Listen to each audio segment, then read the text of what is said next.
بسم اللہ الرحمن الرحیم۔ السلام علیکم دوستو ناظرین، حضرت علامہ شیخ محمد بن البانی بیان فرماتے ہیں کہ میں مکہ معظمہ میں مجاور تھا۔ ایک دن ایسا آیا کہ کھانے کے لیے کچھ نہ ملا اور میں بھوک سے نڈال ہو گیا۔ اسی حالت میں باہر نکلا تو راستے میں ایک تیلی پڑی دیکھی۔ اٹھا کر دیکھا تو یہ ریشمی تیلی تھی اور ریشم کی ڈور سے بندھی ہوئی تھی۔ قیام گاہ پر لا کر کھولی تو دیکھا اس میں نہایت قیمتی موتیوں کا ایک ہار تھا۔ میں بازار میں نکلا، دیکھا کہ ایک شخص رومال ہاتھ میں لیے پکار رہا ہے کہ میری تیلی جس میں موتیوں کا ہار تھا گم ہو گئی ہے، جو صاحب اس کا پتہ بتا دیں گے ان کو شکریہ کے طور پر 500 دینار انعام دوں گا جو اس رومال میں بندھے ہیں۔ میں اس شخص کو اپنے گھر لے آیا اور تیلی نکال کر اس کے حوالے کی۔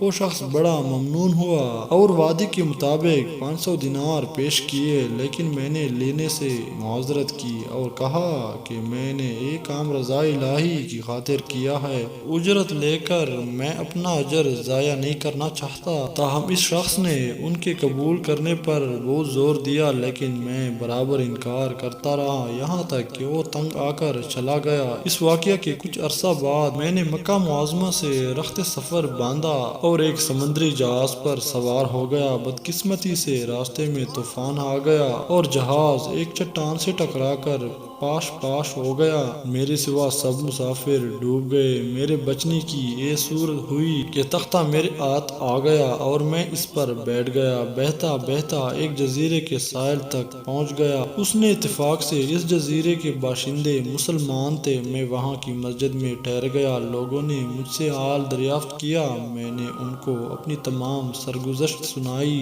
لوگ یہ سن کر بہت متاثر ہوئے اور میرے ساتھ نہایت اچھا سلوک کیا۔ بہت سے لوگ مجھ سے قرآن حکیم کی تعلیم حاصل کرنے لگے اور اپنے بچوں کو بھی نوشت و خوان سیکھنے کے لیے میرے پاس بھیجنے لگے۔ تھوڑی ہی مدت میں یہ لوگ مجھ سے بے حد مانوس ہو گئے اور مجھے اپنا مرشد سمجھنے لگے۔ وہ مجھے کافی مالی امداد بھی دیتے تھے اور دوسری کوئی خدمت کرنے سے بھی دریغ نہ کرتے تھے۔ ایک دن انہوں نے آپس میں کچھ مشورہ کیا اور پھر میرے پاس آ کر کہا کہ ہماری رائے یہ ہے کہ آپ شادی کر لیں اور یہاں مستقل اقامت اختیار کر لیں۔ میں نے کہا جیسے آپ لوگوں کی خوشی۔ چنانچہ انہوں نے بتایا کہ ہمارے یہاں ایک مالدار یتیم لڑکی ہے، ہمارے خیال میں اس کے لیے آپ سے بہتر شوہر ملنا مشکل ہے۔ اگر آپ رضامند ہوں تو اس سے آپ کا نکاح کر دیں۔ میں نے رضامندی کا اظہار کیا اور میرا اس لڑکی سے نکاح ہو گیا۔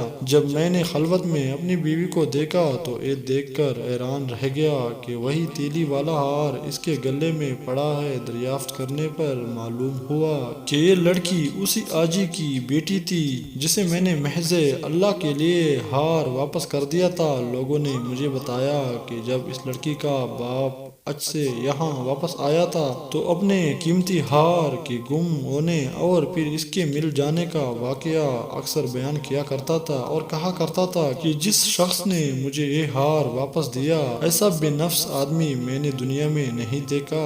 پھر وہ یہ دعا کیا کرتا تھا کہ کاش اس کی مجھ سے یہاں ملاقات ہوتی تو میں اپنی لڑکی کا حقد اس سے کر دیتا۔ شیخ محمد بن البانی رحمۃ اللہ علیہ فرماتے ہیں کہ اللہ تعالیٰ نے اس مرحوم حاجی کی دعا کو شرف قبولیت بخشا اور اس لڑکی کا میرے ساتھ عقد ہو گیا۔ اس بیوی سے اللہ تعالیٰ نے مجھے اولاد بھی عطا فرمائی اور اپنے والدین کی تمام جائیداد کی تنہا وارث تھی۔ چند سال بعد وہ قضاء الہی سے فوت ہو گئی اور اس ہار اور دوسری جائیداد کے وارث میرے بچے ہوئے۔ خدا کی قدرت یہ کہ بچے بھی کچھ عرصے کے بعد انتقال کر گئے اور اس ہار اور جائیداد کا مالک میں بنا۔ اس ہار کو میں نے 1,00,000 دینار میں فروخت کیا۔ پھر اللہ تعالیٰ نے اس رقم میں اتنی برکت دی کہ میرے پاس مال و دولت کا کوئی حساب ہی نہ رہا۔